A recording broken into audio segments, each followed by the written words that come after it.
Hello, everyone, and welcome to Off the Shelf, a show where we take things off the shelf and talk about them because everything has a story. If you are new to the channel, welcome. My name is Rick. Hit that like and subscribe button. Also, hit that notification bell. We would really appreciate it. Also, check out our merch store as well. We have all the links down below. Joining me on the shelf, as always, he's the man with many hidden talents, Captain Joe Dove. How are you, Joe? I'm great, man. I just wanted to get all that blue ink off my hands, and we're good to go. I've been putting my Mega Man together, so that'll be coming forward later on. Beautiful. And joining us for the first time on the show, and we are very excited to have him on the show, the king of all things comics, Doug Drager. Welcome, Doug. How are you? Thank you, Rick. Thank you, Joe. Guys, my pleasure to be here. Can't wait to chat comics and other fun stuff with you. I'm ready. Awesome. All right. Let's get into the first bit, Joe. All right, buddy.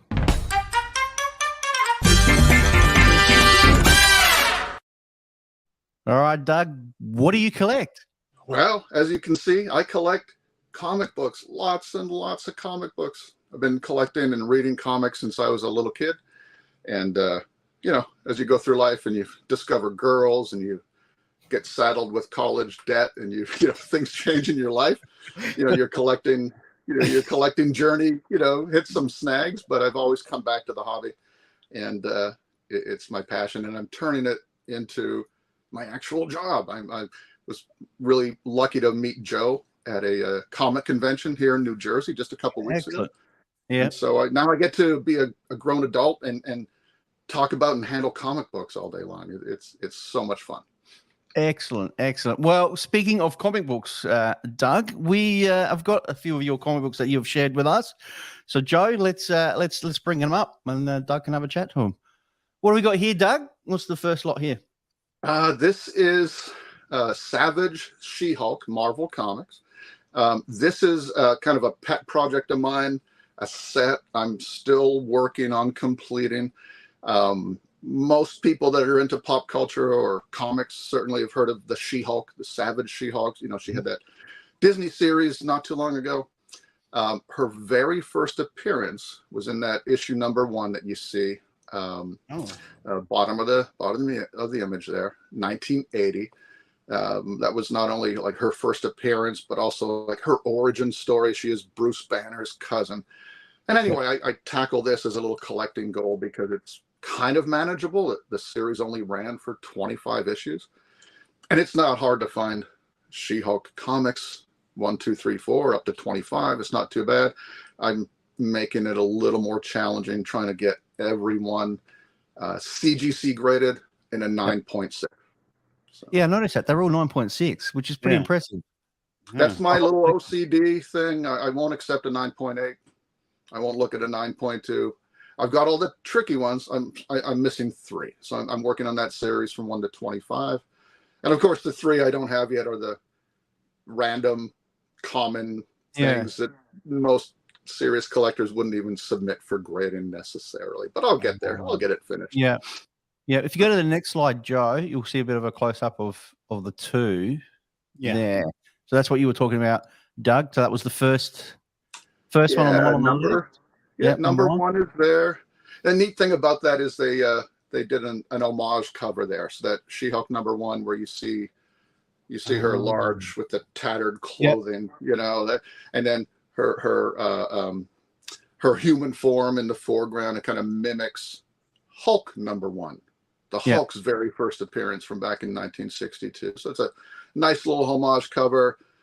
She is his cousin. So this issue #1 goes over how she actually gained her powers. And, and can I just say, just for the viewers who don't know what CGC is, can you just explain what that is? Just for Oh yeah, absolutely. So, and I'll hold one up here so you can have a closer look at it too.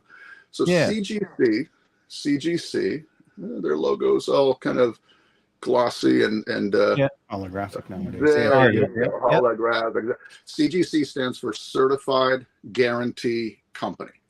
They're probably the foremost third-party grading company. There are others like CBCS and PGX and a couple of others. Basically, what this company is based down in Florida, what they do is you can send them your comics. They will inspect them, flip through, make sure all the pages are intact. So they'll certify, and they put it in this, you can crack these things open, but then you kind of counter the whole process, right? They seal your comic up in plastic like this, so it's protected, and you can still you can't read it, unfortunately. But when you see a comic with a blue label from CGC, it means they've looked at it, they've certified that it's complete, that it hasn't been mucked with, restored, nobody's gone in there and replaced a page or touched up missing color. Anyway, so that's CGC, and then they'll assign a number grade on a 10-point scale. Yeah. Have you ever seen the higher the grade, the better? Excuse me? Higher the grade, the better. So 10 is your... Yeah. So I mostly collect what we call raw comics. Raw comics meaning not CGC certified or certified by another company. I like books that I can take out of the bag and read and enjoy. But CGC plays an important part of the hobby.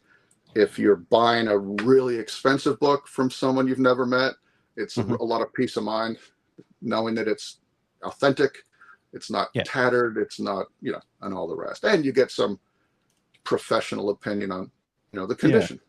Yeah. Cool. Right. They do it for baseball cards, all that stuff. Yeah. Yeah. I have a couple of coins that are graded too. Have you ever seen a 10.0? Yes. I don't own any. Really? I don't own any, but there are 10s out there. Oh. There are they're very rare, very rare. A 9.8 would be like the highest graded comic that I own personally. I have a number of those.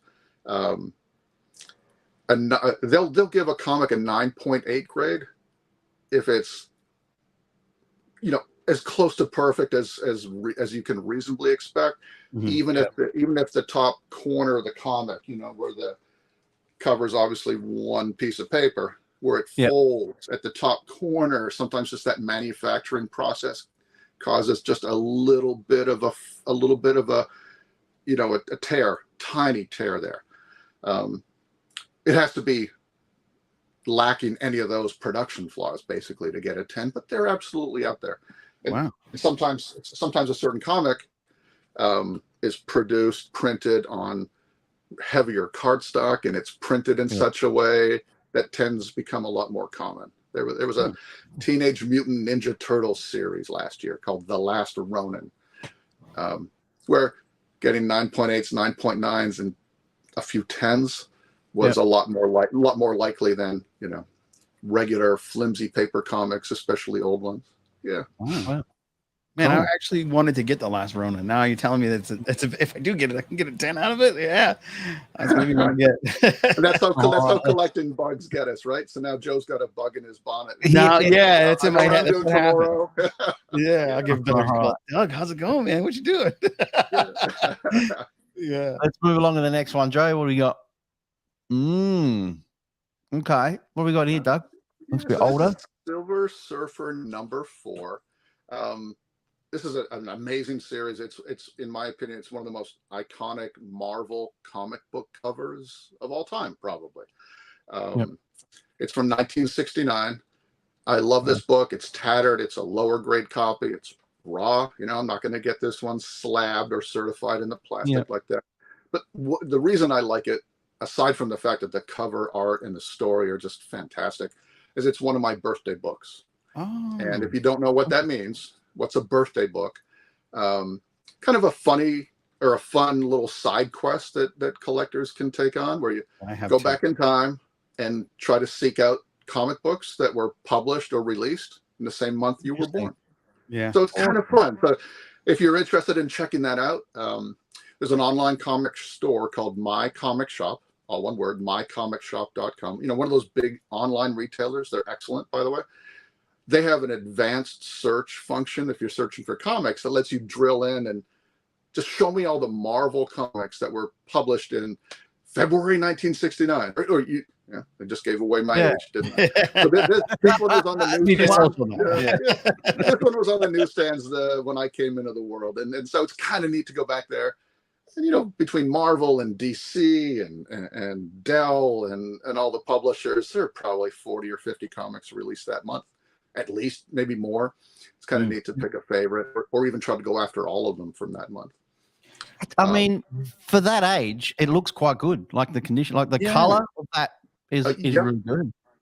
It has great color. The cover is just mind-blowing. I just love this. Just two Titans, Thor and Silver Surfer, and of course, just is it a spoiler if I give away a 54-year-old plot line? I don't think so. Right? Yeah. So Marvel comics, DC comics, the superhero genre comics, they all often have this trope where, hey, why are two good guys fighting? What's going on? Right? It always happens. They meet up, they fight, then they talk to each other, they figure out they're on the same side, and they defeat the villain, right? So in this case, Loki is frustrated that he can never take out Thor. And so he goes and he looks all over for like a champion, someone he can dupe or con into attacking and beating Thor for him. He rules out the Hulk because the Hulk is too savage. He rules out the Thing and rules out Hercules and lands on the Silver Surfer. Now, Silver Surfer has been trapped on Earth by Galactus as sort of punishment. I remember that. So the Silver Surfer is missing his homeland and he wants to get back, and so Loki kind of dupes him and promises to help free him so he can go and, go back to his home world. If you help me take down Thor. And Loki convinces him that Thor's the bad guy, that Thor is the danger to Asgard, and we need your help, Silver Surfer. So it's just an epic battle, fantastic story, and this cover just I do like the cover. Yeah, really is this Jack Kirby or Walt?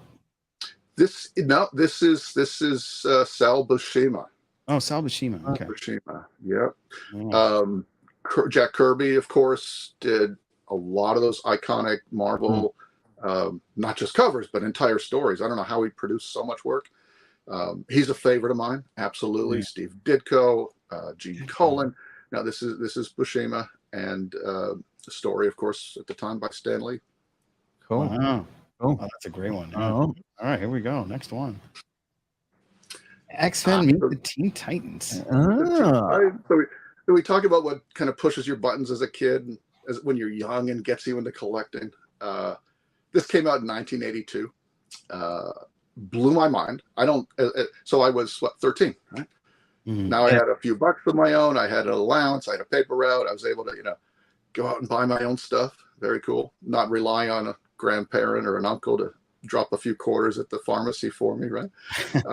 But I always liked these superhero teams. I was a huge fan of the Teen Titans. I was a huge fan of the X-Men.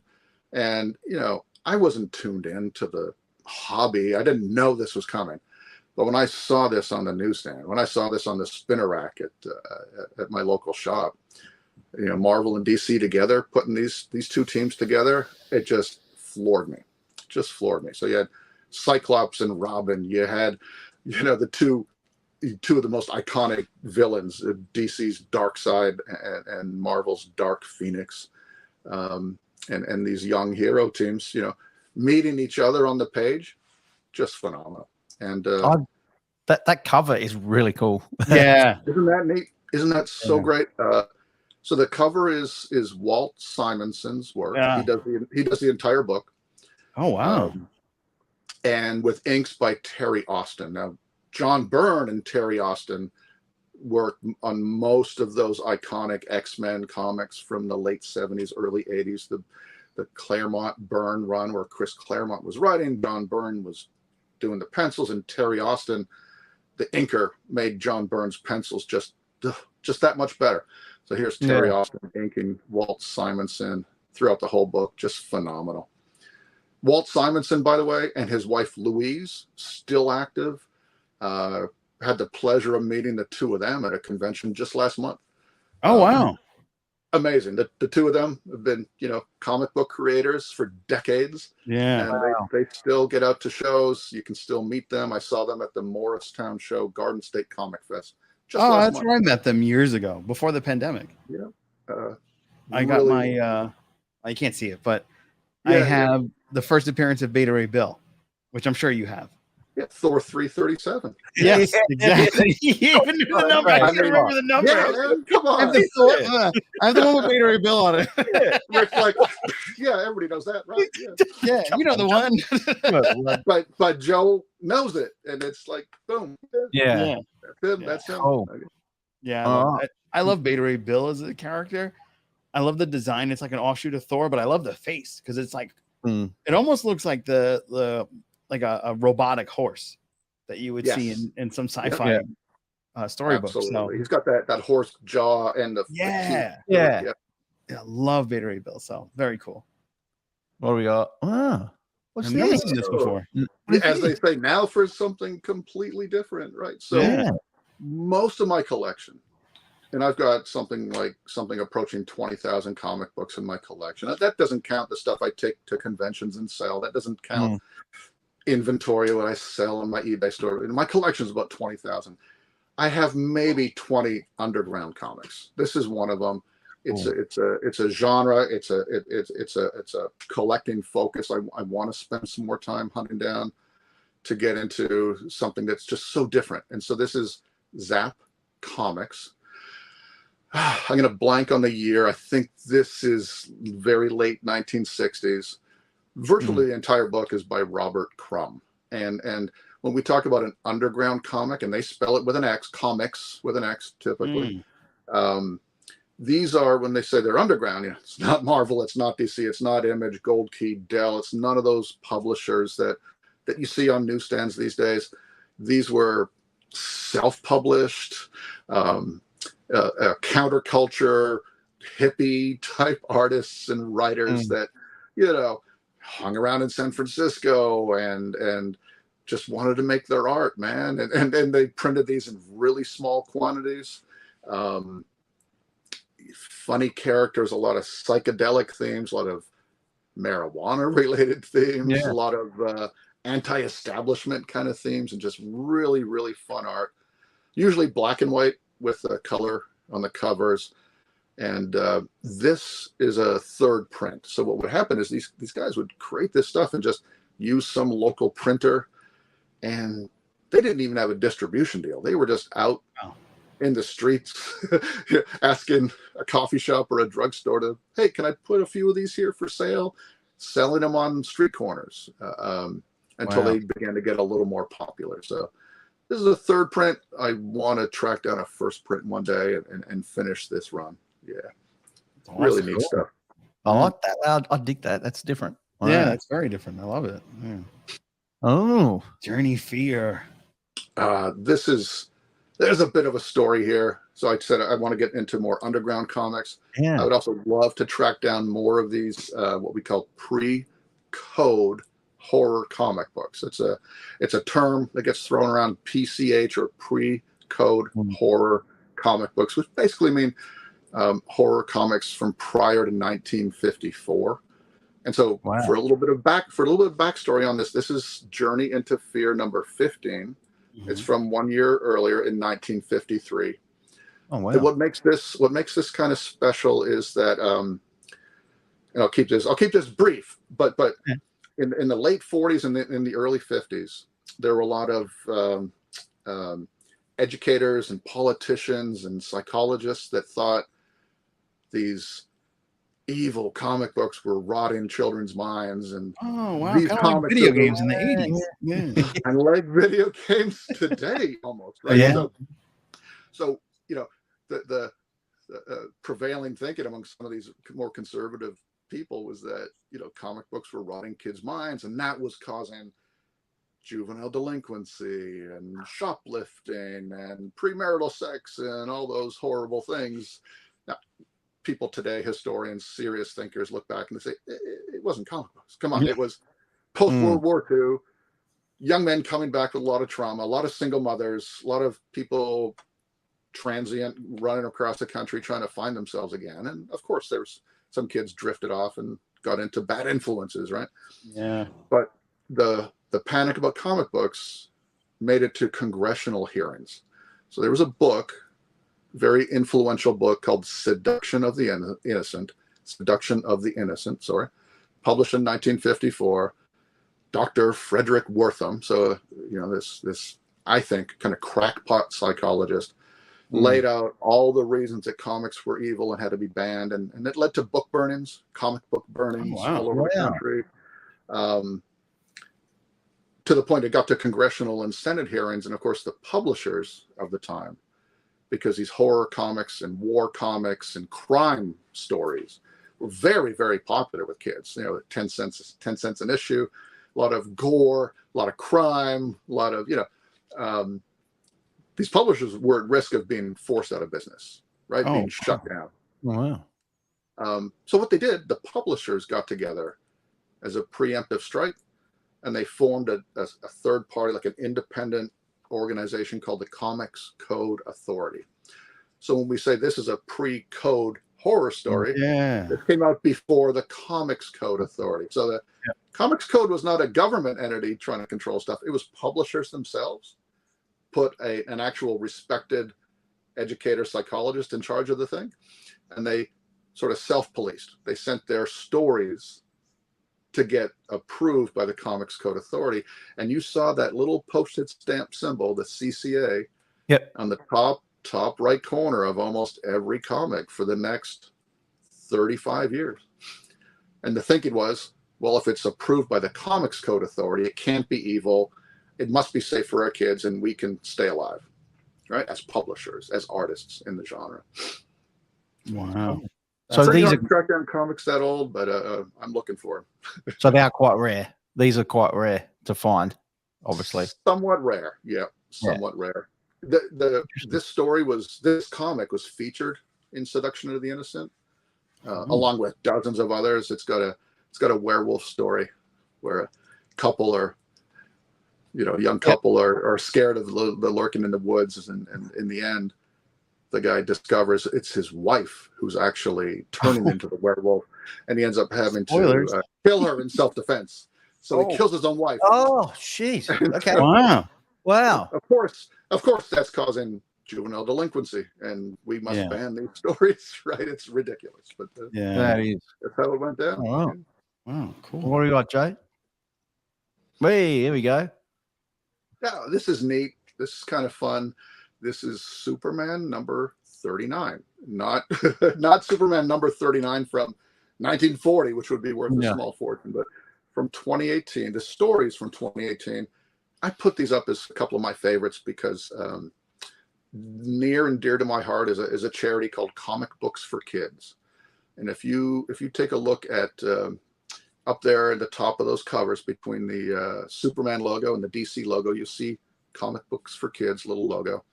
I'll just give this charity such a good organization a little plug. They're based in Chicago. They're a certified nonprofit organization, and all they do is send comics and toys to kids in over 200 children's hospitals all over. Wow. They have another operation that sends comics and toys to military overseas. But Comic Books for Kids, just put that in your head. They accept donations of comics. They also accept donations of cash to help them pay for all that postage. So long story short, this story was Superman story, originally published in 2018, has Superman and the entire Justice League visiting kids in a cancer ward. And treating them to a space mission, a scavenger hunt on the moon.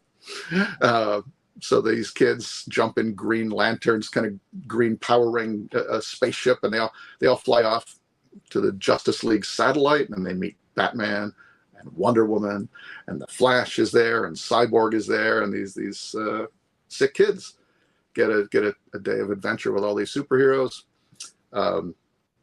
Comic Books for Kids contacted DC, said that's a perfect story for us. DC allowed a very limited release of newly published versions of that story with covers on your left there from Art Baltazar. Art does art for the Tiny Titans, if you're familiar. And on the right, the more superhero-ish artwork there by Tom Wen, noted Marvel DC independent artist. So these are newly released variants. Comic Books for Kids sent hundreds of these out to kids in hospitals to enjoy. No bags, no boards. They're going to get trashed. But they released a small number of it to some of their supporters. I was really lucky to get a few copies of each, and nice. Working on selling those to raise more money for the charity. Yeah, that's very cool. Very cool. Oh wow, Dave Stevens. My goodness. Okay, so I don't have a lot of backstory on the actual storylines of these issues, but I couldn't send you 20, 30 pictures without some Dave Stevens goodness. Dave Stevens left us all too soon. He died in his mid-50s back in 2008. Amazing comic book artist. Here you see his work on Crossfire number 12 there on the left. Alien Worlds, I believe that was issue number 4. Just a phenomenal, not just cover artist, but story artist. Works in sort of that pinup girl mode a little bit. But he's super versatile. Does aliens, does males, females, children, you name it, battle scenes. Interesting story about Dave Stevens. He did some comic book adaptations of Betty Page stories. Betty Page. Found out she was, still living and not even terribly far from him out in California. Oh, wow. They became friends late in her life. This is before he became sick and died of cancer himself. He worked with her, befriended her, and worked with publishers to make sure that Betty Page would begin to get some income, some royalties from the use of her image. Oh wow, that's awesome! And all these, because people rediscovered Betty Page, and you saw her on coffee mugs and calendars and comic books and you name it, backpacks and T-shirts, right? So pretty neat story there. Love Dave Stevens. What year are those comics? Those would be 83, 85, mid 80s. Yeah. Very cool. I do like that. Oh, Vision's fun. The Vision. So this is from 2015. Marvel put out a 12-issue series of The Vision. I'm just showing the first 2 issues here. And I love this storyline. It's a 12-issue story. This predates WandaVision, the Disney series that you may have seen. Yeah. If you watch that Disney Plus series with WandaVision with Scarlet Witch and Vision kind of living that I Love Lucy life, that season, that series takes some elements of this storyline where Vision, he's an android. Basically, they call him a synthezoid. He's an artificial being, super intelligent, super strong. One of the Avengers, of course. In this storyline, the Avengers kind of have made Vision their man at the White House. He's going to be their liaison with the White House. So he moves to, the suburbs of DC, and he's always wanted to enjoy a more human life, right? Falling in love with Scarlet Witch, perfect example. In this 12-issue story, he makes himself a family.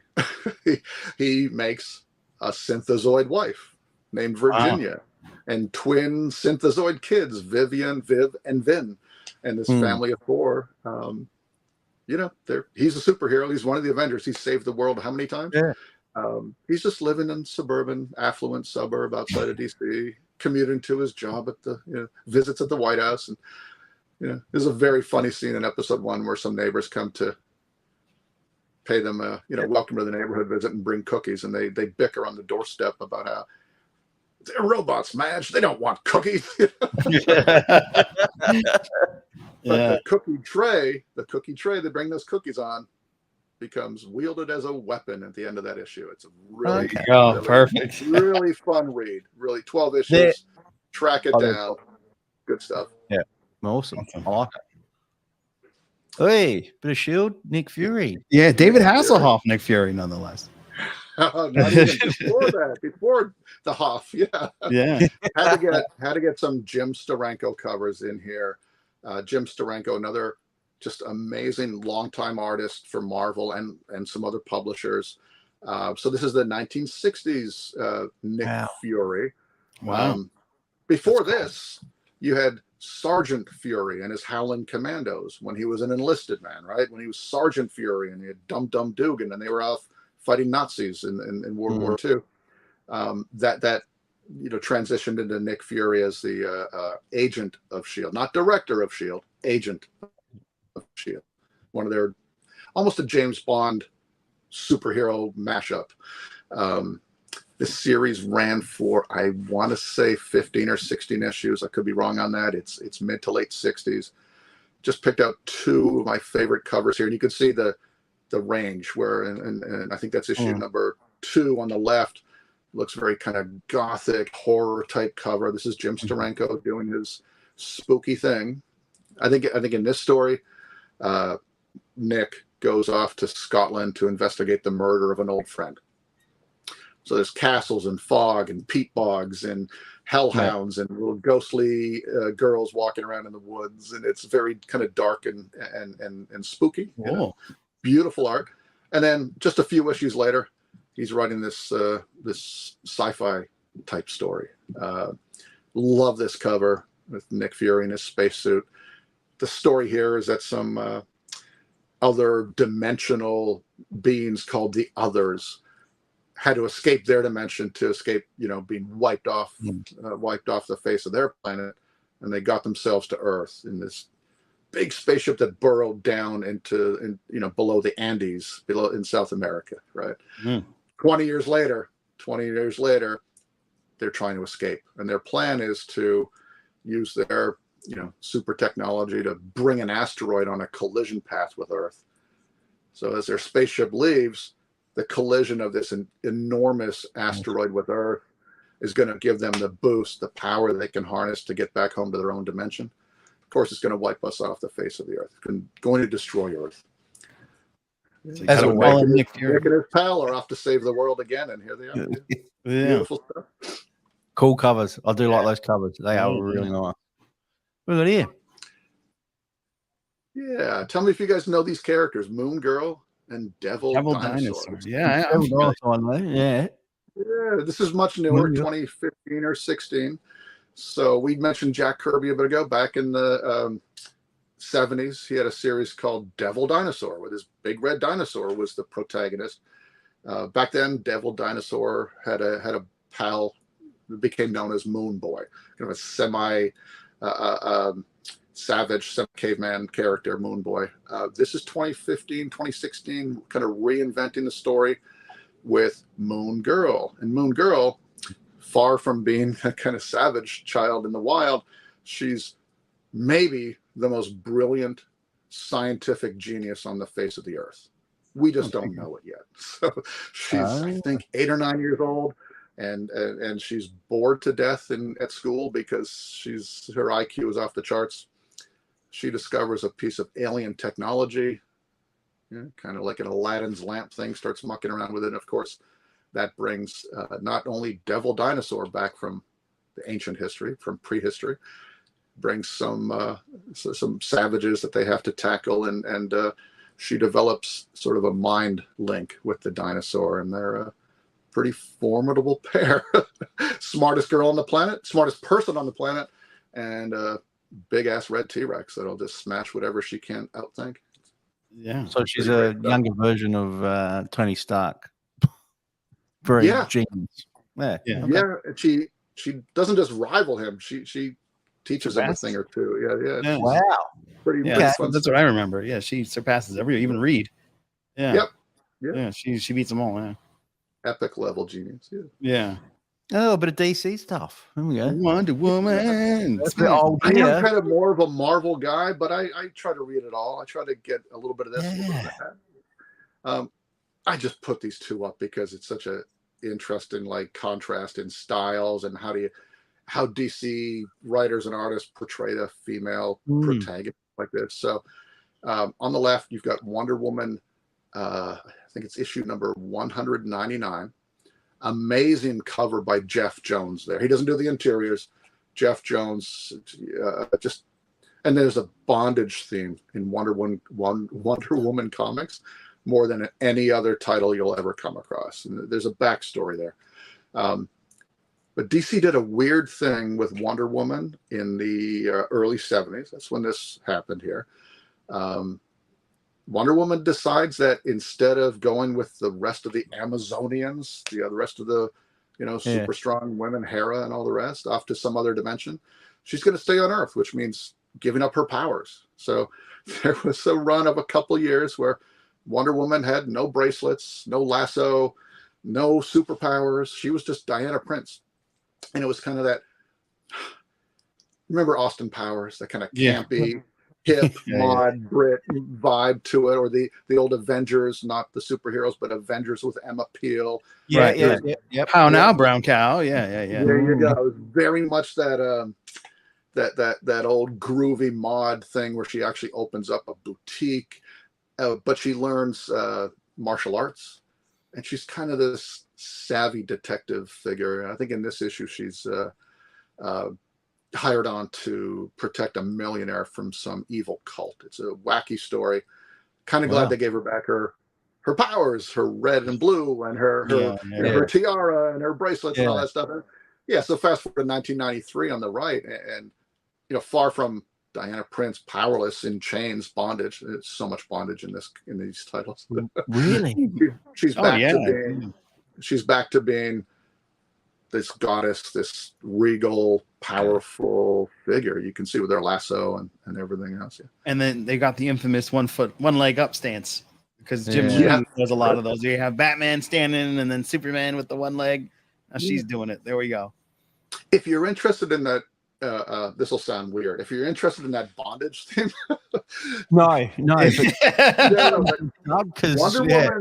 Wonder Woman's creator is a guy named William Marston, and his wife, and by the way, their lady friend that lived with them and had a polyamorous relationship with them, kind of worked together and created this character. William Marston also developed the technology that led to the polygraph, the lie detector machine. So he was a psychologist and a thinker and a writer, kind of a feminist in a weird way. He wanted to have a strong female hero. That's why Wonder Woman and his wife and their mistress, a woman named Olive, there are documentaries on this, fascinating stuff, contributed to making this character. And if you think about a lie detector, a polygraph, but what does Wonder Woman's lasso do? Yeah, it's a lie detector. When she gets the bad guy in her golden lariat, right? They've got to tell the truth. And so that's a neat thread there.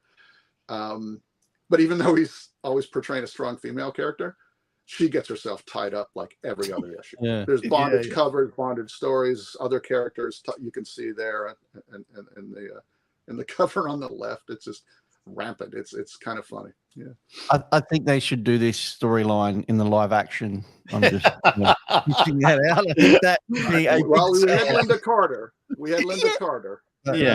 She was tied up a few times. Yeah, we have Gal Gadot, but they stopped short of tying her up every 5 minutes for some reason. Gal in bondage gear. Wow. Anyway, what have we got? Oh man!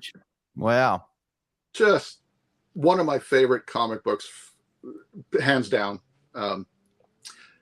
Hero for Hire, 1972. So as a collector, one reason we like this comic as a collector is it's not only his first appearance, but it's also his origin story. Yeah. And it's just got a fabulous cover of him. There are some major superheroes that have a first appearance and don't appear on the cover.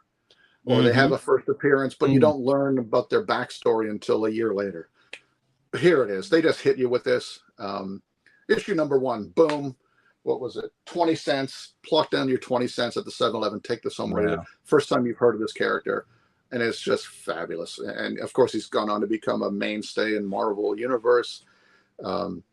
His origin story is that he's framed for a crime he didn't commit, locked up in jail, sent to solitary. He's got kind of an asshole guard that's riding him way too hard.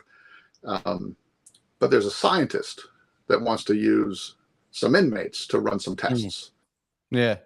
And the warden and the scientist, they kind of dangle this offer. Hey, Luke, you let this doctor do some tests on you and maybe you'll get early parole, right? He wants to get out. He wants to avenge, his being framed and everything else. Yeah. Of course, in the middle of this experiment, it's kind of like a Steve Rogers super soldier serum, where he goes in the tank, except that was voluntary. What happens here is the asshole guard kind of comes in and takes over and cranks it up to 11, trying to kill him.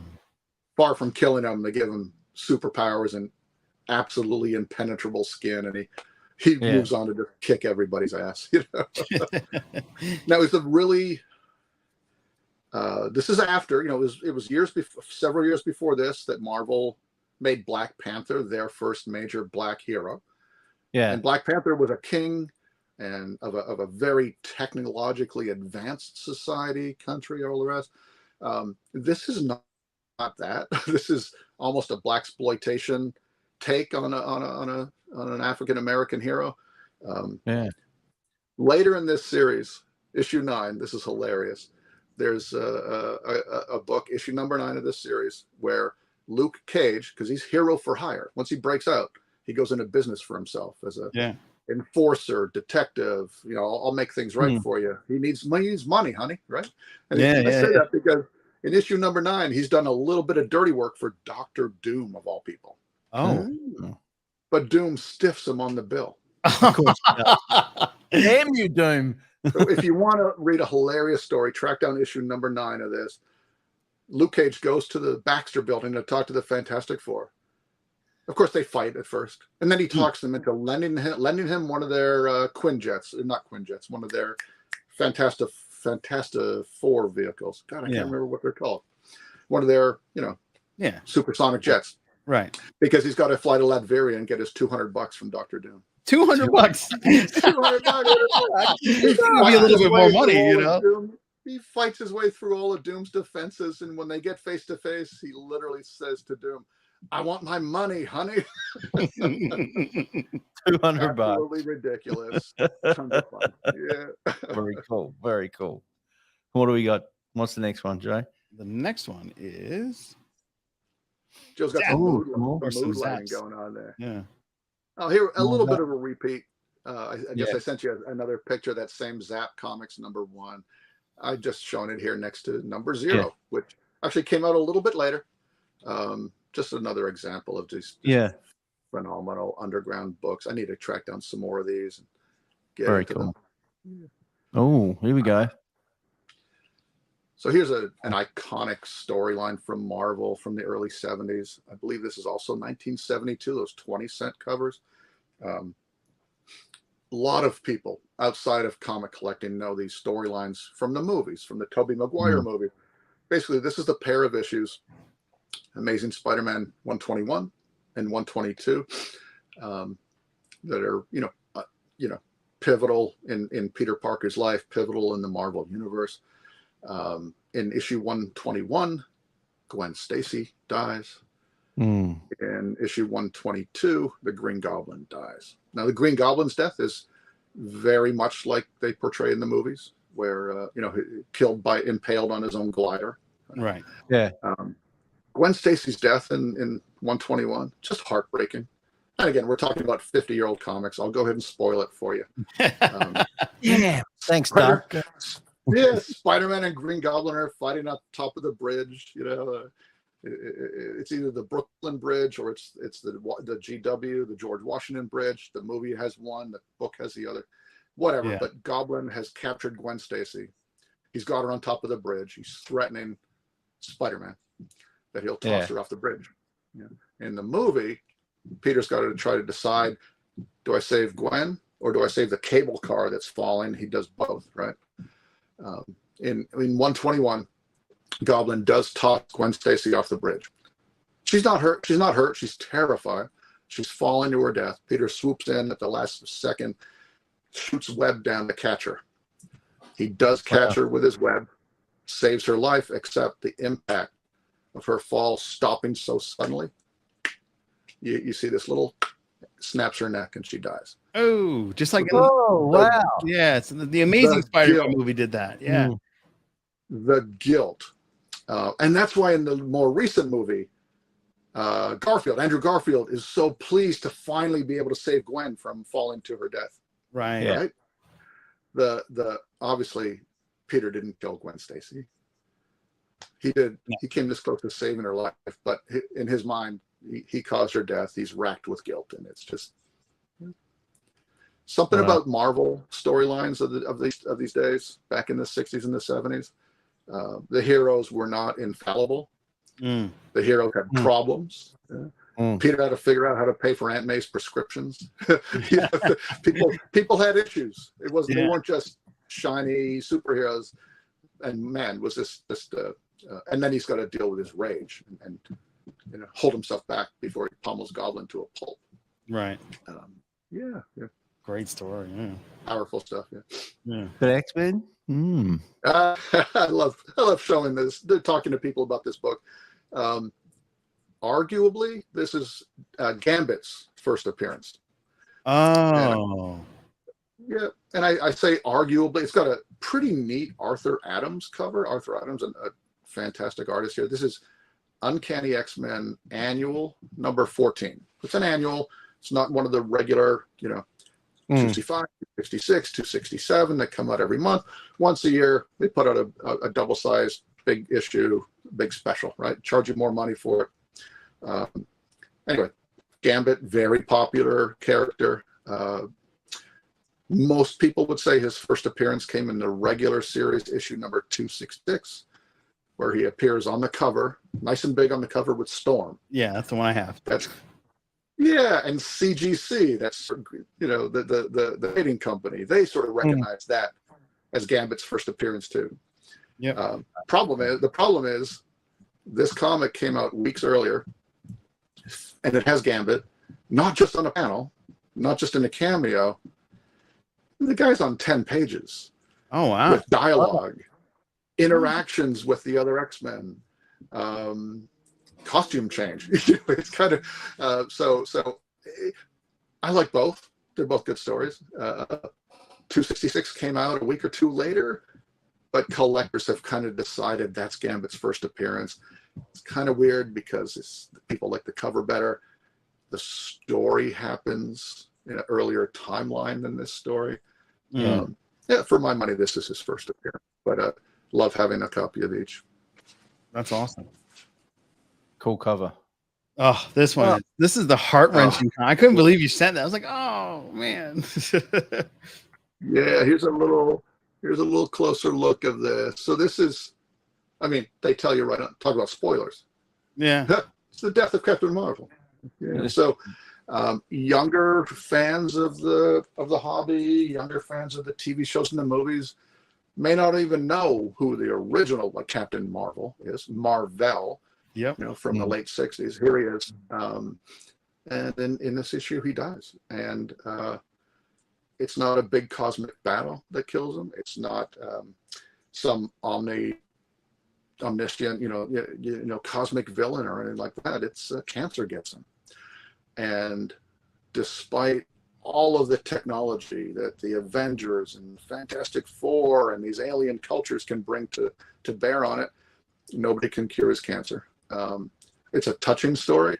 It's a reflective story where he spends a lot of the time in the issue kind of reliving, thinking back on his adventures, his life, his relationships with all these heroes, and then he dies. He dies in a hospital bed, surrounded by some loved ones. It's kind of amazing that Marvel would take a character like this and write that story. And if you're not terribly familiar with classical art, the image here of death holding him like that is directly from Michelangelo's Mary holding Jesus when Jesus comes off the cross. Wow. Now I'm not a religious person.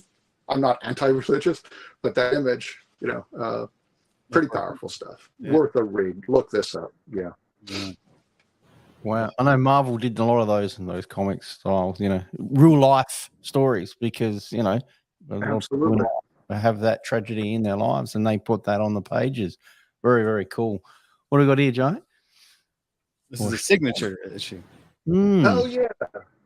So for some folks may not be as familiar with, we talked about CGC a little bit and their grade. So here's a mid-grade comic that, won a 5.0. So right in the middle of the scale. It's a decent condition collectible comic book. CGC will give you a yellow label when one of their authorized representatives has witnessed a comic creator usually add their signature to the book.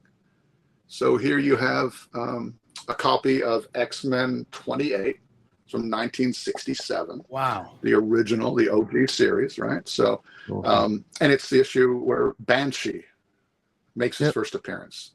Another really neat first appearance, in my opinion, because it's not, his first appearance isn't just buried in the third panel on page 13. Here he is, full color, front and center. And you can imagine being a kid. I'm not this old. I came along in 1969, but you can imagine an 8 or 10-year-old kid finding this on the spinner rack somewhere and plopping down their 12 cents for that. The bright color. Roy Thomas. Sorry? Who signed it, Doug? Sorry, who signed it? Yeah, it's signed by Roy Thomas, who was just a preeminent writer for Marvel Comics all through the I think the mid 60s for decades. Aside from Stan Lee, maybe he's probably the most prolific writer of Marvel stories all through the 60s, 70s, 80s. Oh, wow. Still active. He's 80. In fact, we saw Jim Steranko art a few pictures ago on those Nick Fury covers. Now we see Roy Thomas sign this book as the writer. Back in March at the Big Apple Comic Convention in Manhattan, they were the headliner creators who were there signing books all weekend. Wow. Jim Steranko and Roy Thomas, for the price of admission you get in, they had lines. They are both known to be just titans of their craft and really appreciate the fans and will take time to tell stories and interact and they're real fan favorites. Oh, that's awesome. Cool. Yeah. So Joe, what's the next one, mate? All right, here we go. Ooh, Daredevil. Love this. So Marvel graphic novels from the 80s. They're a little bit oversized. They're magazine size. I've got that right here. Had to get some Bill Sienkiewicz art up in this set. Bill Sienkiewicz did the artwork on the cover and all the interiors for this story. And Frank Miller wrote the story. So we've got just a couple of powerhouses in Frank Miller. Two heavyweights. Yeah, totally. Bill Sienkiewicz working together here. Phenomenal stuff. Bill Sienkiewicz's art style, just amazing, unique, not like anything you see from any other artist. Really, he did that New Mutants run of covers, if you remember, and really kind of just briefly, a really neat story here where the Kingpin, if you know the Kingpin, Wilson Fisk, Marvel villain, a Marvel heavy, right? He's got a sick wife named Vanessa, and he figures he's got a doctor in mind that might be able to help her. Of course, being Wilson Fisk, I don't know the whole backstory right now. He doesn't just make an appointment. He kidnaps the doctor's wife, who happens to be blind, as a way to coerce him to help my wife, save my wife, if you would. And the story is sort of told through Kingpin's point of view. And even though he's a crime boss and a murderer and has all these evil intentions, you can almost sympathize with him. He's trying to help his sick wife. Daredevil, of course, can sympathize with the doctor's wife because she's blind like he is. Yeah. And this is a feast for the eyes. You can just flip through this and not even read a word and just soak it in and just love the storytelling.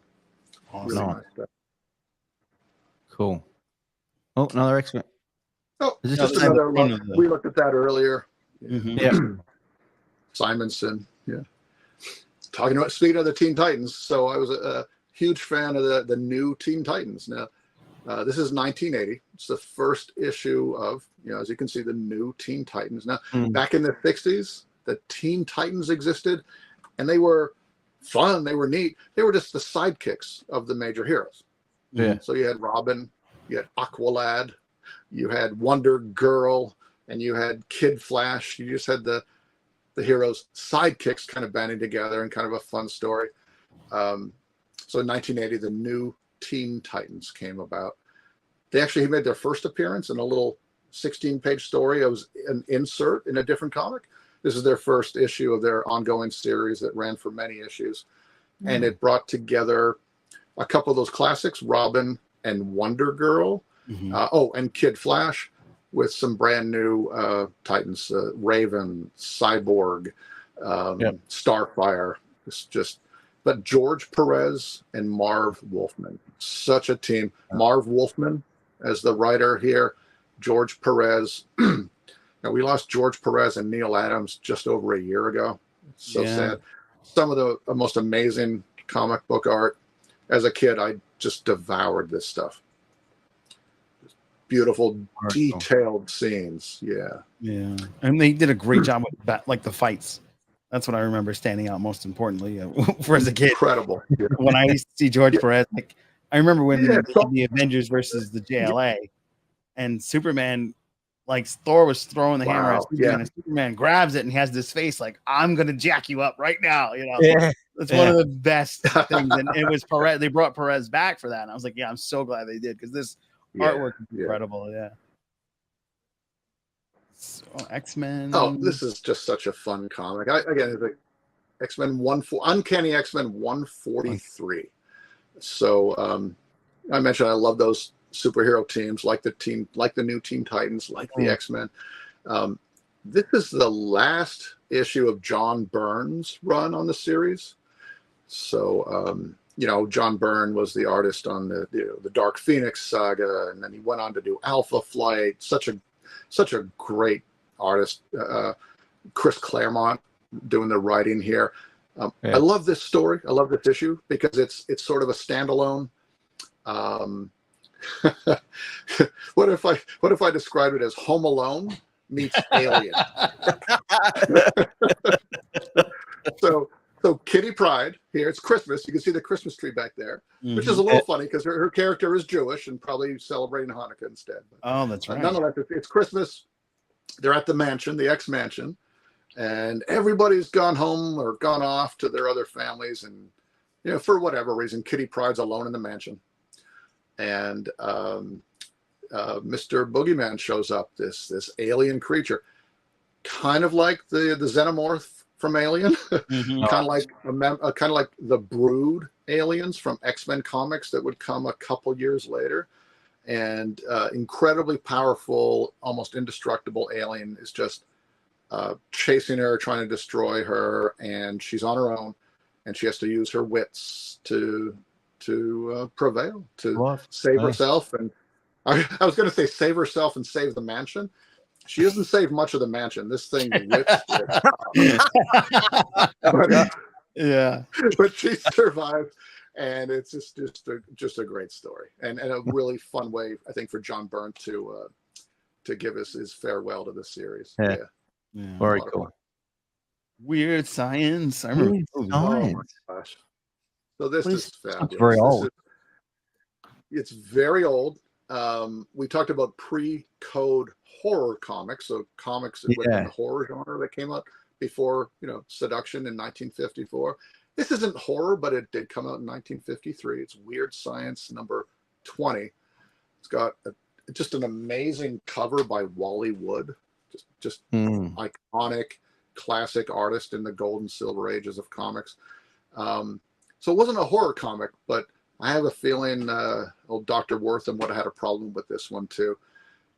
Long story short, these comics in the day usually had 4 or 5 stories in them. One of those, maybe one of them sometimes not even illustrated, just a couple of pages of text, like a little short story. That's how Stan Lee got his start writing. But the cover story in this issue, just to give you an idea how comics were corrupting young minds, a spaceship with 50 women and 50 men, all selected as sort of being peak, physical and intellectual stamina, everything, are put in suspended animation and sent off on a 100-year-old journey to populate another star system. And they're going to be in deep freeze for 100 years because Earth is dying and we need to repopulate. Except one of these 50 guys who was in charge of the deep freeze has other ideas. And if you want to hear kind of a horrifying plot twist here, he sort of suspects that at the end of this 100-year journey, they're all going to wake up and the planet they're aiming for is not going to be habitable, and they're all going to die an awful death, and it's not going to go well. So his genius plan is he's going to thaw out one woman every year or two and enjoy the pleasures of her company until he gets bored of her. Not even kidding. Until he gets bored of her and he can knock her off and wake up the next one. Oh my God. Like a bag of chips, right? I can't stop with just one. It's insane. So, which one shall I have now? Yeah. so Wow. probably some, but it's kind of like an episode of the Twilight Zone where the plan goes awry and there's a double cross and does not end well for Sid, the deep freeze scientist. Wow. Very cool. Amazing story, amazing cover. I need to get me some more, science horror crime books. Chips. Some more bags of chips. Very cool. Fun and games. Okay, this is hands down my sentimental favorite comic of all time, maybe, and it's not worth it. It's not worth a buck probably anymore. This is summer of 1979. And I know this because my mom took a picture of me reading this comic at the age of 10. And my mom is one of these moms that took a lot of pictures. And of course, we're talking about 1979 when you had to then take the film somewhere and mail it off maybe and wait for your print to come back. But when those prints came back, you would write little notes on the back. So on the back of this 4x6, she wrote Dougie, September 1979, because that's what she called me. And in this picture, we had a little splash pool in our backyard, and I'm lounging in my trunks in an inner tube, kicking back with this comic in my hand and a pencil, and I'm doing the puzzles. So this is issue number 1. And the way the comic was folded, I could identify it and find it thanks to her date stamping on the back of the comic. And oh wow! What better than being 10 years old? It's summertime, not a care in the world. I had hair, and I love comics. I've been reading comics since I could read. This is how I learned to read. But at 10 years old, I was in. What happened to a copy of it? I'm sure it got trashed. I did all the puzzles, and it probably got dropped in the pool. And I now own like 8 or 10 of these, and every time I see one, I got to match it up. Yeah, nice.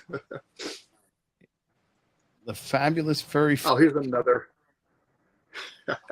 Brothers. The Fabulous Furry Freak Brothers. Just another example of those underground comics. This one's a little later. I think it's 1971. One of those self-published, small press comics that this one heavily drug themed. Every story is about the 3 of them, the Freak Brothers. How are we going to get our weed? What happened to our weed? I'm really hungry. The cops are chasing us again. But it's not just that. It's not just Cheech and Chong, who are amazing and funny. These guys are also. The artists are very subversive and counterculture and anti-authority, and the art's amazing. They're a little hard to come by. They're not super rare, but on my list, I got to find some more books like this. Very cool. Epic. So we looked at Marvel graphic novels a little bit when we looked at that Daredevil cover. This series, also by Marvel, except it's their imprint called Epic. The series is called Epic Illustrated. Was Marvel's magazine-sized publication. It wasn't monthly. It was usually quarterly, sometimes bi-monthly. And here's just a gorgeous Neil Adams cover. If anybody's a little bit along the lines of those heavy metal comics, magazines from back in the day. Yeah, so you'd find those sci-fi stories, those fantasy stories, a little more adult themed.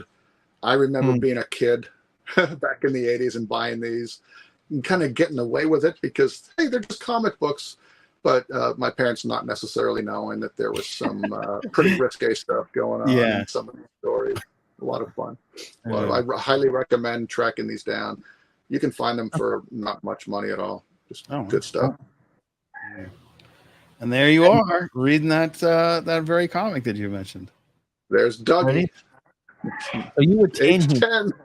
10-year-old Dougie. There he is. Dude, I had a 6-pack and I had so much hair. You're working What out there. happened? What's going on there, mate? Yeah. Is it any wonder I love that comic? Yeah, right. I remember when I had a 6-pack reading this. Jeez, man. Legs crossed. God, if we could go back, right? If we could go back in time. Yeah, living the dream. I can go back in time and tell myself, take those comics and move them on the other wall. There you go. Right. Yeah. You can't have a pipe burst on them anymore. Yeah. Very cool. All right. Well, I guess this leads into our next part. Yeah. Here we go.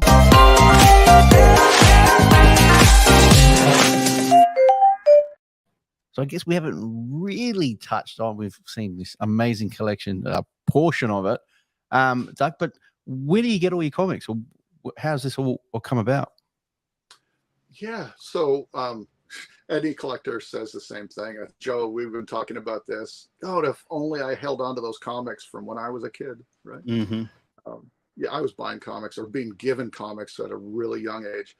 And of course, if all of us had our comics from childhood, they wouldn't be worth a damn because they'd be so common, right? That's what makes it kind of fun. But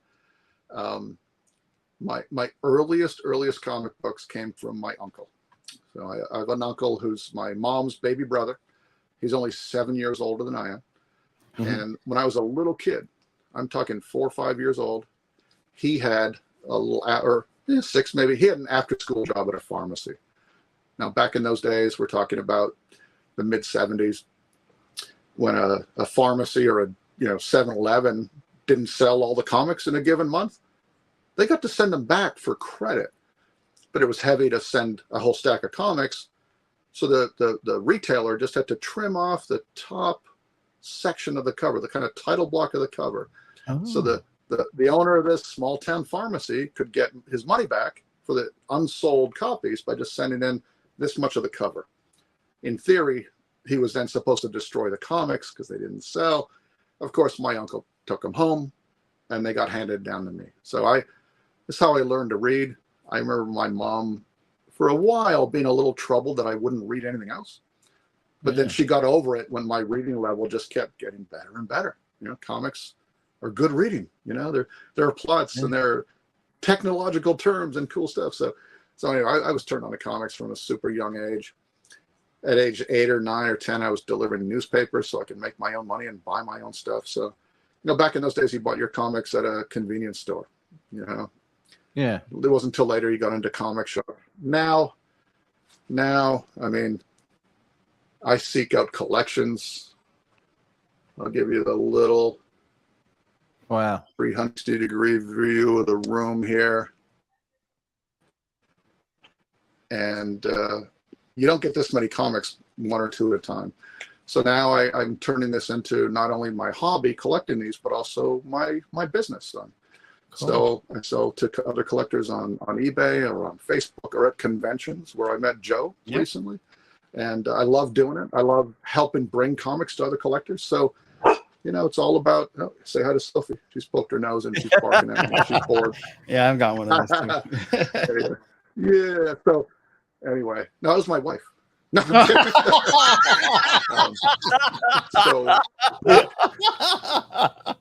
it's my dog. I'm sleeping in the doghouse tonight. You sleeping in that comic room, bud. Awesome. All right. Awesome. I gotta watch myself. My wife is a divorce lawyer, and if I mess up, I'll be sleeping on a bench outside your your town there, Joe. Yeah. But now I seek out collections. Yeah. Now I seek out collections. I'll still go to my favorite comic shops. I'll go to conventions and buy a few things. But I like to rescue collections from, a family that doesn't want them anymore, a collector that's getting out of the hobby. I try to be fair and pay fair prices for them. I've gone out and hauled home as many as 100 boxes of comics at one shot in a van. Right? Because, Baltimore, you got 100 boxes. I'm there. What time can I meet you? So I started doing that as a way to find cool stuff for my collection. I got tired of trying to chase down the issues I wanted and finding them really overpriced or not finding them at all. So I try to buy bulk collections from people and cherry pick for my collection. But then you have to do something with the rest, right? Yeah. And that's how a collector becomes a seller. And then you start to go to conventions and set up and meet other collectors and just have a blast with it. Yep. Awesome. I know all about that one. Right? Yeah. Yeah. Exactly. All right. Last section. Right. In the last one.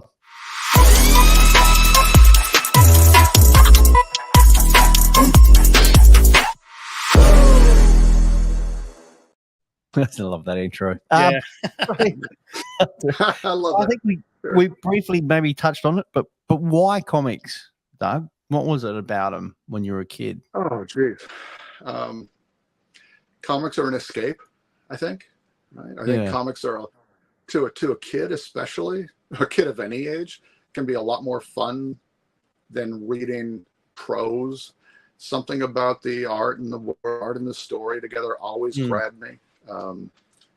I think good comic book storytelling, has a really neat place somewhere between a good novel and a good movie with the visual sequential storytelling, right? But as a kid especially, we were talking about this before we started recording, weren't we? I have an 8-year-old kid who can just dial up whatever he wants to watch, see, read anytime. Everything's on demand, everything's streaming, everything's everything everywhere. I grew up in the day where we were saying, if you didn't get home in time to see the Dukes of Hazzard Thursday night, you never saw that episode the rest of your life, maybe, right? That's right. So it was appointment viewing. It was kind of tough to follow a TV series. Yeah. You couldn't always convince a parent to take you to all the movies you wanted. But man, you could ride your bike down to the 7-Eleven and for $2 come home with a couple pieces of candy and a few comic books and have that afternoon in the pool, just enjoying them, or in your bedroom under the covers with a flashlight. So I always love the storytelling, and it sticks with you. It stuck with me. Yeah. Yeah, absolutely. My big challenge is making time to still read them. I have too many that I'll probably never read all that I own, but I'm working on it. There you go. Is this something that you're going to pass down to your son, your collection, or? So I hope to, but I don't expect that of him, because it's when you have this many of something, it becomes kind of a job. I'm in my mid-50s, and I do think about this. I need to do something with this collection before it becomes a problem for my family, right? It's not like I filled the house and hoarded the whole house with them, but horror stories. No, we're not going to watch you on that show. What if? I don't want my wife. I see Rick chuckling, because we all think about this as collectors, right? Yeah. What if something happens to me? Now my wife's stuck, and what am I going to do with 168 boxes of comic books? Wow. So I do think I'll begin to curate, archive, and whittle this down. I am actively going out to comic book conventions as a dealer now and selling comics online a lot more.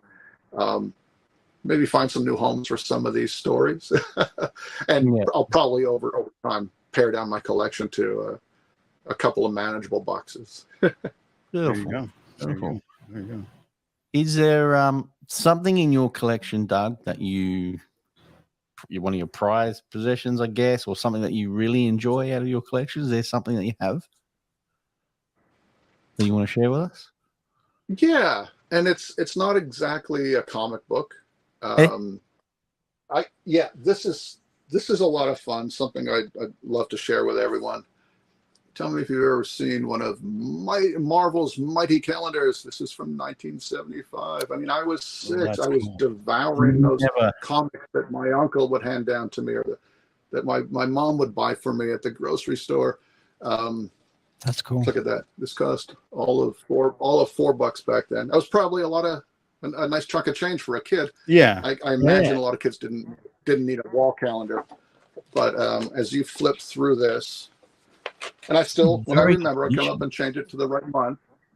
Wow. So they'll do a nice splash page of a character, and then show you all 31 days of January.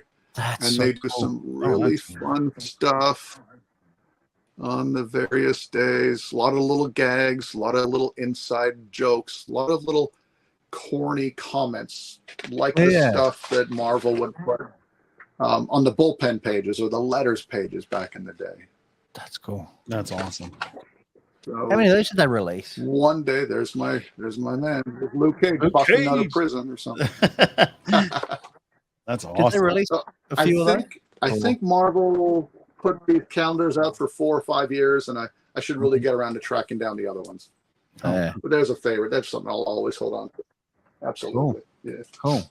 Now, I noticed something which was pretty much common in all those photos, Doug. And then obviously you're wearing a t-shirt, and you have mentioned it, something about a business that you have. Now, what is Sidekick? If you want to explain that to our viewers, and I'd love to. I'll keep it real brief. I said I've been actively going out and getting collections of comics, sorting them, enjoying them. Some I want to sell, some I want to read, some I'll keep, some I'll give away. When you're organizing and sorting comics in all these boxes, and those boxes aren't nice and comfortably full, comics can flop around in those boxes and get damaged really easily. Any collector, any dealer will tell you. It only took me 42 years of seriously collecting comics to figure out I needed a solution for that. Oh, is that so? Yep. Sidekick. It's now Sidekick's my business name now for when I do conventions. Right. It's also the name of my invention.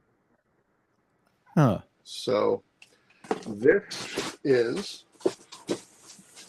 and I'll struggle a little bit. I'm cramped in this little room trying to manage a box and 2 hands and talk to you guys. This is a Sidekick. This is my invention. And if I show you there, my logo and my website down here on the bottom, it's sidekicksupplies.com. Basically, I drew this up last summer. This is my pandemic project, I guess. Being able to work from home gave me some freedom, some flexibility to take on something new. I designed a gadget that will sit inside your comic book box and stop those comics from flopping back and forth and getting dinged up and damaged. Because how many $100 comic books do you want to see flop over and get bent and become $20 comic books? Before you decide you want to fix it. So I'll demo it really quickly. I'll just say that my initial plan with this was not to market it as a product. I just wanted to fix the problem for myself. So I dusted off some old computer drawing skills that I had back in my college days, and I did some 3D printed versions of this and figured out that it worked pretty well. And 6 months ago, I finalized getting my manufacturer to make Sidekicks for me, and I now sell them on my website. So if I can do this with one or 2 hands and not knock over my camera, you'll see the typical cardboard storage box that we all use for comics. And when my hand's not here holding them safely, boom, they fall and they get bent and bowed and creased. And, that 9.2 comic gets damaged and it's a 7.0 and it's worth less money. What really did it for me is I would sell a comic online. I would take nice pictures of a really nice comic and post it on eBay and sell it, and then go to my box to retrieve it and carefully package it up for my customer and find out that it's gotten damaged. And now I have to give a customer a refund. And now, so came up with my little gadget. Patent pending, literally patent pending. I've applied for the patent on this thing. This goes right here. I'll do it on the other side so you can see better. There we go. This locks right on the side wall of your cardboard box. And holds everything back. Perfect. Wow. Great invention. So it's like a bookend in a way, right? Yeah, a comic book. And the idea is that I can now make my box any size I need it to be and adjust it when I add some comics, when I remove some comics from it. So it's been a fun project. I found a US-based manufacturer to make these for me. They're made in the US. I sell them on my website. I sell them at conventions, and I wholesale them to comic book shops. So to give you an idea of where this is at, it's a very new venture for me. Like I said, only 6 or 7 months into it now. I have shipped out 6,000 of these things. Whoa! So Congrats, Doug! I didn't know that many. Thank you. Yeah. And that, about 1/3 of my sales have been to collectors who buy 1 or 2 or 6 at a time on the website. But about 2/3 of my sales are shipping out cartons of 20, 50, or 100 of them to comic book shops. So That's they awesome. retail them. They retail them to their customers. And I've got them in about 85 comic shops across the country yet. 1 in Canada. I'm working to get them overseas. Shipping is always a problem. Yep. Yeah. So getting the word out at conventions, getting the word out on social media. It's not what I'm built for, marketing stuff, but thanks for the opportunity to share it with you. No, we find it fascinating. I love it. And are they stands as well? Do you do the stands? Or because I know in photos you've got like Sidekick, and I thought that was a stand that you make. It is a stand that someone else made for me. So, right. Yeah. So this is in the comic book business, and probably other retailers too. It's very common to display a comic in a little stand like this, so that you can hold it upright to take a good photo of it, or just display it. Right. I'm not a big fan of displaying comics because light is their enemy. I like my comics cool and dark in the boxes where they belong. So this is I'll plug this guy, young man from Colorado. You can find him, I believe, on Instagram, and he calls himself the comics. I think it's the comic stand guy. He's literally a teenager using his dad's 3D printer. You send him an image file, and he'll make these for you. There you go. Entrepreneurship. Really I love it. Yeah. So I love that this young kid was doing something, making a product for people, just as I was. Just like you were. And I wanted to support him. So instead of going to one of the big vendors for something like that, I went to the comic stand guy in Colorado. Look him up. Good kid. Awesome. I reckon, well, everything we've spoken about, even all your stuff as well, Doug, we're going to put it all in the links down below. That's right. Doug, is there anywhere else where anyone can find you as well? Are you on any other socials? Where can they catch you? Sorry, Rick, I lost the audio there for just a second. No, that's okay. Where else can everyone catch you? What other socials? Where can they find you, Doug? Yeah, so the easiest way to find me might be on my website, sidekicksupplies.com. On the website, like most websites, scroll all the way to the bottom, and you'll find my link to my Facebook, my Instagram, my TikTok, email, and even a phone number. My Instagram is sidekick.comicsupplies. Beautiful. Love to connect with people in your audience, with those of you, that do these shows. Are just so much fun. I got to make more time to watch more presentations like yours. This has been a blast. Oh, awesome. Thanks, Doug. I appreciate that. Yeah, we really appreciate it. And Joe, thanks for finding Doug in the convention. Yeah, man. Which is awesome. And before we had that little intermission with the internet problems, myself and Joe were talking about, we've actually learnt quite a bit from you, which is just great, like Joe was saying. Yeah, no, I was saying it's not officially on the record because that part's edited, but I've been collecting comics since 1988. I procured my uncle's collection, who procured his father's collection. Nice. And I actually learned something today that I didn't know from you. So this has been educational, even from an old timer collector like myself. Not old timer, but I've been collecting for over 30 years. So yeah. I'm actually 67. Let's not have any denial. We're getting older and better, man. There you go. Onward and upward. Come on. Onward and upward. Infinity and beyond. There we go. I know I'm getting older because these boxes get heavier. Yeah, that's for sure. I don't know how guys like you, Rick, do it, who's, one item, is like this big, comic books are pretty manageable. On the other hand, I'm jealous of card collectors, people that collect baseball cards and Pokemon cards. Oh, much easier to shift, isn't it? Yeah. I love the lightweight. But not as nice to display, No. Maybe not. But every collector is different, no matter what you collect. And Joe, I was talking to Joe before as well. You have such a passion for what you do, Doug, and it was an absolute pleasure to have you on this show. Like I said, I've learned something new today as well, which was so exciting.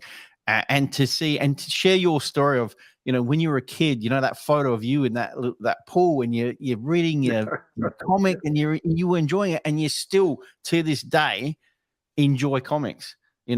40 odd years later, whatever it is, you're still enjoying it, and you created and you created something out of something that you have a passion with. You've created a business. And we wish you all the best in the future with your business and everything. And if there's anything that we could possibly do, would be amazing. And if you ever ship them out to Australia, right? Yeah. Yeah. How many do you want, Rick? I'm ready, how many you got, Doug? Ship them over. I'll make you a good deal, but you're not going to like the shipping quote, unfortunately. And I know I'm not telling you anything you don't know. It must be trouble to get figures and statues shipped to you. It is. And I'll try and get it in-house. I don't want to go too much into it, but like you said, shipping is an absolute nightmare. And it's easy for you guys in the States, but everywhere else around the world, it's hard. It's hard. Yeah. There's only one solution, man, and that's filling a suitcase and getting on a plane and joining you for a pint one day. Done. I'll tell my wife I have a business trip. I gotta go. See you in a couple weeks. There you go. Beautiful. We'll set it up. But I'd love to. But actually, come to the States and join you guys. Definitely for a pint. Yeah, that'd be awesome. Joe, is there anything you want to talk to Doug about quickly before we wrap this up, mate? Oh, that was it for me. Doug, thanks again so much for your patience and coming on. This is absolutely insightful and educational. I'm sure other folks that have come on have learned so much and are going to be excited and reach out to you about your product. When you do some more cons, let me know. I'll rifle through your collection because there's a ton of stuff that I'm looking to get to replenish. So you did say you had an eBay store, so please send that to us, and that eBay store will be in the link below so I can go through the collection on the virtual. I'll be at Terrificon in Connecticut next weekend, 3-day show. Not the largest shows like San Diego or New York, but just right after those come some of these larger to medium-sized shows. Terrificon's going to be a great one. Can't wait for that. Beautiful. Fabulous. Awesome. Well, once again, Doug, thank you so much for joining us on Off the Shelf and sharing your collection. Thank you, Joe. As always, it's been a pleasure, and we will see everyone all on the next Off the Shelf. Bye for now. Rick, Joe, thank you so much, guys. That was a blast. You're welcome. Our pleasure. Thanks, Doug. Check out SpectrumSanctorum.net for all of our podcast merch. We have an entire merch store ready to give you all the things that you loved about our podcast. And get notified on all of our socials: Facebook, Instagram, Twitter, YouTube, and our Spectrum Sanctorum merch store. Follow us today and be sure to hit that bell when you're watching our YouTube videos so you can be notified of when a new episode releases.